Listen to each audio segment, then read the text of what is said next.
നമുക്ക് എല്ലാവർക്കും അറിയുന്നത് പോലെ ലോകത്തിലെ എല്ലാ സ്മാർട്ട് ഫോൺ നിർമ്മാണ കമ്പനികളിലും ഇരിക്കുന്നത് ചൈനയിലാണ്.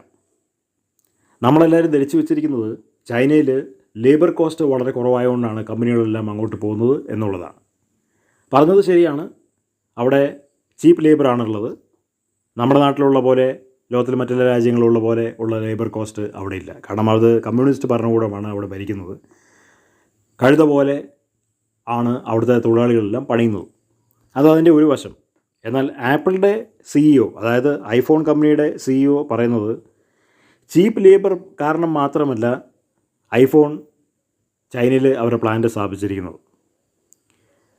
അവിടെ ഐഫോൺ പ്ലാന്റിൽ ജോലി ചെയ്യുന്ന ചൈനക്കാർക്ക് അസാധാരണമായിട്ടുള്ള സ്കില്ലുണ്ട്, സൂക്ഷ്മതയുണ്ട്, കൃത്യനിഷ്ഠതയുണ്ട് ഇതുപോലെയുള്ള ഐഫോണുകൾ നിർമ്മിക്കാൻ. ഐഫോൺ നമ്മളെല്ലാവരും ചിന്തിക്കുന്ന പോലെ കമ്പനിയാണ് നിർമ്മിക്കുന്നതെന്നാണ് ചിന്തിക്കുന്നത്, അതായത് റോബോട്ടിക്സ് ഒക്കെ ഉപയോഗിച്ചുകൊണ്ട്. എന്നാൽ അപ്രകാരമല്ല. അതിൻ്റെ എല്ലാ ഭാഗങ്ങളും അങ്ങനെ റോബോട്ടിക്സ് ഉപയോഗിച്ചിട്ടല്ല, കുറേയൊക്കെ മനുഷ്യൻ ഇരുന്നിട്ട് തന്നെയാണ് അസംബിൾ ചെയ്യുന്നത്. അതുകൊണ്ട് ലേബർ കോസ്റ്റ് മാത്രമല്ല ഇത്രമാത്രം ഐഫോണുകൾ നിർമ്മിക്കാൻ ആപ്പിൾ കമ്പനി അവിടെ കമ്പനി സ്ഥാപിക്കാനായിട്ട് കാരണം അവരുടെ കഴിവും കൂടിയാണ്. ചൈനക്കാർക്ക് പിന്നെ വേറൊരു ദോഷം കൂടെയുണ്ട്. അവർ ആപ്പിൾ കമ്പനിയുടെ ഡമ്മി ഉണ്ടാക്കിക്കളയും. എല്ലാത്തിൻ്റെയും ലുക്ക് ലൈക്ക് കോപ്പി അവരുണ്ടാക്കും. അത് മറ്റുള്ള കമ്പനികളെ പൊളിക്കാൻ വേണ്ടിയിട്ടാണ്.